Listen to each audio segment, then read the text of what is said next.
In today's episode, I want to tell you about one of the hardest things you'll ever have to photograph in a landscape situation. Coming to you from, once again, Yant Flat. This is the third time that I've been out here in a 3-week period, which is no small effort to get out here, but it's all for one job, landscape photography job. A client is commissioned me to create a diptych for their mantle. And for those of you who do not know what a diptych is, it's basically two photos side by side that look like they belong together. And that can either be a panoramic or a wide angle shot split in half, or that can be, you know, back in like the classical Renaissance, whatever. That would be portraits usually side by side, or like early 18th century, you see those silhouette busts side by side. That would be a diptych as well. So these are all diptychs, and today I need to do a diptych, a landscape diptych. And it sounded easy at first, but I'm realizing just how difficult it really is now that I've been trying to get this shot for a while. And I'm going to cut to voiceover me to explain why diptychs in a landscape situation are extremely difficult. There are a bunch of reasons diptychs in landscape photography are generally more difficult than typical landscape photography formats. Each image in a diptych needs to stand on its own while also contributing to the overall composition. Balancing elements like visual weight, color, and negative space across two separate frames without the benefit of a unifying canvas is challenging. So we have two options when creating a diptych. We can take a single shot and split it in half. This solves the problem of horizon lines, colors, unifying styles, etc. Or we can take two different photos of a similar style at a similar scene or the same scene, which complement each other. Each approach comes with its own set of challenges. Let's start with the approach of separating a single photo. And the first challenge associated with splitting a photo in half is the idea of the rule of thirds. This is only challenging for photographers accustomed to composing shots according to the rule of thirds by default. For those of you who haven't trained yourself to do so, maybe this isn't as big an issue, but I will assume most of you, if not all of you, are familiar with this concept of the rule of thirds. And though personally, I have a problem with this concept, I believe that the rule of thirds is fundamentally a compositional trap. And if you would like to know why, consult the video linked above and below to learn more. Most photographers nonetheless see the concept of composing according to the lines of the rules of thirds and their intersection points as being a default starting point for most scenes. However, when a single photo is divided to form a diptych, the conventional wisdom of balancing the focal points dictated by the rule of thirds is obviously destroyed. You will probably just end up with one interesting photo and then another with just dead space. Which, you guys, that alludes to why the rule of thirds is lame. Have you not watched that video yet? The only exception to that is if you manage to capture a photo where each half has something interesting to offer in those areas of interest at those thirds points. Each half of the photo must stand alone with its own compositional strengths while still maintaining a visual and thematic connection to its counterpart. If you manage to do that, then when split, each section independently adheres to the compositional principles and together they form a coherent whole. But this is really hard. And that brings us to the second reason that this is hard, and that is the issue with finding two interesting compositions in one frame that are balanced. And one important reason why finding two is so hard is because we are trained to find either one or three. One is obviously not going to work. If we take a single interesting subject framed in the center of a photograph, one that has symmetry and balance on both sides, but where the subject is squarely centered, splitting that in half is going to destroy the cohesion. It's not going to work, obviously. But when we adjust our thinking to look for more than one subject, two subjects, so that we have nice balance, symmetry, and so each side of the diptych can stand on its own, we run up into another challenge, the challenge of how our brain has been trained to see beauty in art. And similar to the rule of thirds, in regard to our predilections for what we see as aesthetically pleasing, we look for odd numbers. If not one thing, we look for and find pleasing three things. And in art, again, similar to the rule of thirds, we have the power of three. And this concept resonates deeply within Western art traditions. This preference is not merely a matter of chance or trend, but is rooted in psychological, cultural, and visual foundations that span centuries. Psychologically, the human mind is predisposed to patterns, and 3 is the smallest number that forms a pattern. This makes trios particularly memorable and impactful. In storytelling, for example, trios like beginning, middle, and end, or Three Little Pigs, create a narrative structure that is easy to follow and satisfying to complete. Culturally, the number 3 has held significance throughout history and mythology. Many Western religions and philosophies imbue the number with symbolic importance, such as the Holy Trinity in Christianity or the Three Fates in Greek mythology. This cultural relevance elevates the presence and use of 3 in art, adding layers of meaning and resonance. Visually, groupings of 3 create balance and harmony while maintaining dynamic tension. 2 elements can feel flat or binary, lacking complexity or visual interest. 4 or more elements can lead to clutter and confusion, diluting the focal point and the viewer's attention. 3 strikes that balance, providing a focal point and context without overwhelming the viewer. The number 3 represents a fundamental principle of human perception and aesthetics, shaping how we interpret and create art, and it is difficult to subvert that frame of reference. And this is what I found immediately when searching for a scene with 2 points of interest which could be separated. So what if, instead of separating a single landscape image into a diptych, we simply take 2 separate photos which complement each other? This approach is probably going to be a lot simpler, but even here presents some difficulties. For one, we need to match visual elements. Ensuring a seamless flow between 2 separate compositions is challenging. Factors such as color schemes, lighting conditions, horizon lines, and texture, and noise, all of this should match and not create too much visual dissonance. Even something as simple as the color of the sky can cause difficulty, and that can be a problem when you're photographing 2 different subjects, even on the same day in the same lighting conditions. By just moving your camera one way or the other, the gradient of the sky can change. The other challenge is making sure each image in the diptych is compelling in its own right, but not overpowering to the other. Achieving this balance where both images support and enhance each other is not easy, and the challenge intensifies with both approaches when you consider pre-visualization. Anticipating how everything is going to come together after an image is split or when 2 images are combined, that's really difficult at the time of the shoot. So this has been a fun discussion of compositional theory and some unique challenges in a very specific situation. But if you enjoyed this discussion, or if you want to learn more about composition, lighting, or really just improve your photography in general, you should join me over on Patreon, where you will find hours of workshop content, all part of my Zero to Hero curriculum. This course is designed to take either someone brand new to photography and make them dangerous, or those of you that are experienced but who might feel stuck and who need a jolt or infusion of inspiration and creative possibilities to get you to the next level. Regardless of where you are in your photo journey, you can benefit from these lessons. And in addition to becoming a photographic hero, you're also going to get early access to my YouTube videos, and you'll be able to watch them ad and interruption free. Finally, you will also help my family not starve, and I can't think of anything more heroic than that. So join me in my community of photography heroes on Patreon today. So my client has chosen Yant Flat. They like the color of the rocks out here. As I've mentioned in previous videos, it's like a miniature Arizona wave area. There's a lot of swirls in the rock.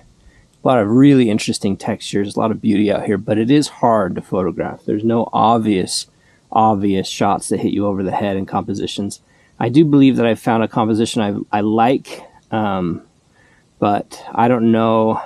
I've never really stared at this in the light, so I don't know how sunrise is going to affect this once it gets up where it needs to be. There's no clouds out, which I'm actually fine with. My customers wanted bright, this area is known for its blue skies and bright orange rocks. So it is going to be a full, severe clear type situation. This shot looks interesting. I hope that the sun will not create too much cross lighting on it. And if it doesn't, then it'll work. He's kind of cold. He's trying to get warm on me.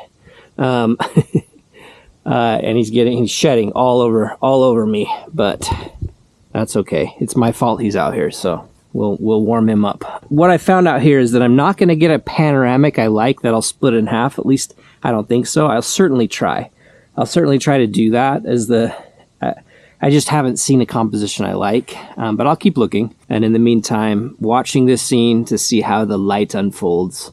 While we're sitting here, let me tell you about what I'm shooting with. I've got my ETRSI Bronica Zenza, a camera that I absolutely love, and I don't know why I don't use very often. It's just not top of mind. I think it's because I've had it stored away in my closet. Just haven't had it out where I can see it and think about it. I have 3 backs that I can use. I have the Ektar 100, my favorite film. Although I've never used Ektar in this sort of situation with Red Rock, I do like how it treats blue skies though. And then I've got Velvia 120, which I'm not actually a huge fan of Velvia, believe it or not. It's great for landscape situations, I think, a lot of times, but I don't know. I haven't been overly impressed with how it treats these sorts of subjects. It's too saturated for my liking. I like a little bit understated tones. Then I've got the wide.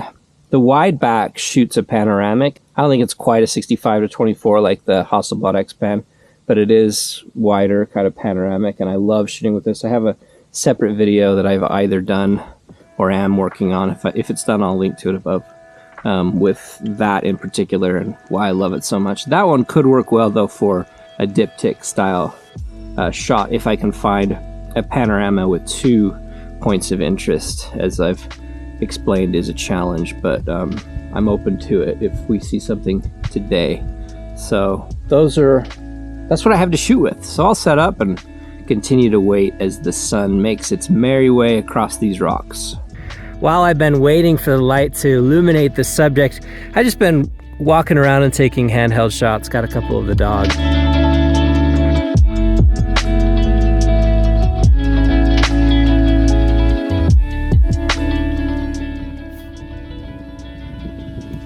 He's abandoned me. He wants to be in the sun. I'm over here in the shade.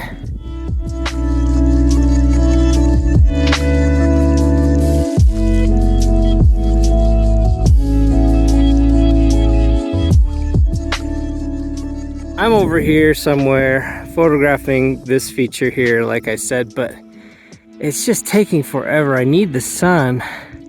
I need the sun to be behind my back more to eliminate all those shadows, those distracting, harsh shadows. It's just, I don't know if we're gonna get quite the ideal circumstances that I want. It might take many hours, and even then, the sun might have to be directly overhead because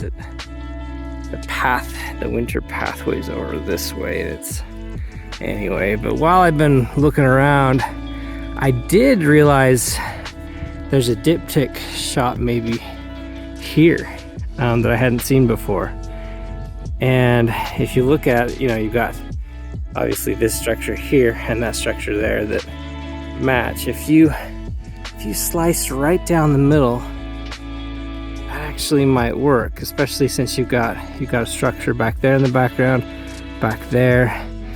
I would need different light though. This light is way too harsh, but that could be a diptych right there.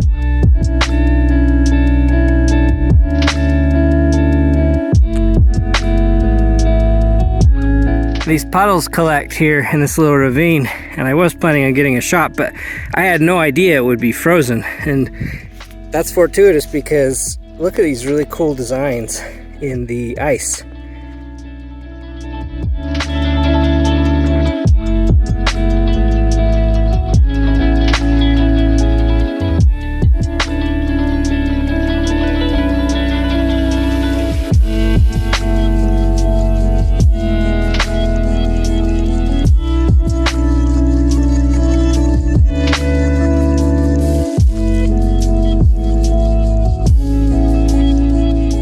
Shot did not work like I hoped it would.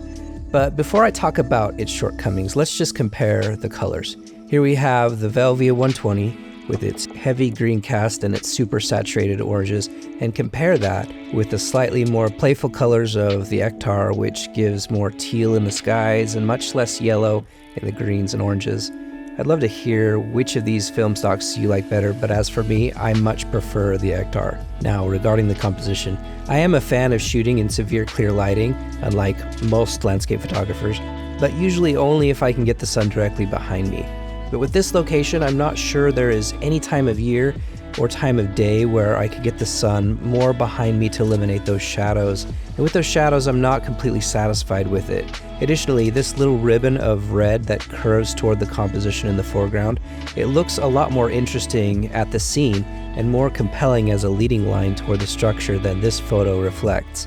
My shot just did not do it justice, and I think this is a combination of focal length, which this scene probably could have used a wider field of view, but also the direction of light. All in all, I do not hate it, but it could be better. But the real question is, will it work in combination with my other idea in a diptych, and will it work for my client? All right, here's shot number 2, which I really love. All of those swirly swirls in the background. And in the foreground, we have this really cute little tree. It's gonna look great. The tree is pointed off in that direction, and usually that's a no-no, but in this case, I like it because it follows the angle of the mountainside, and I think it looks nice with the swirlies behind it, but I'll let you be the judge. Same deal, I'm gonna take this on all the films and all the digitals, and let's get to it.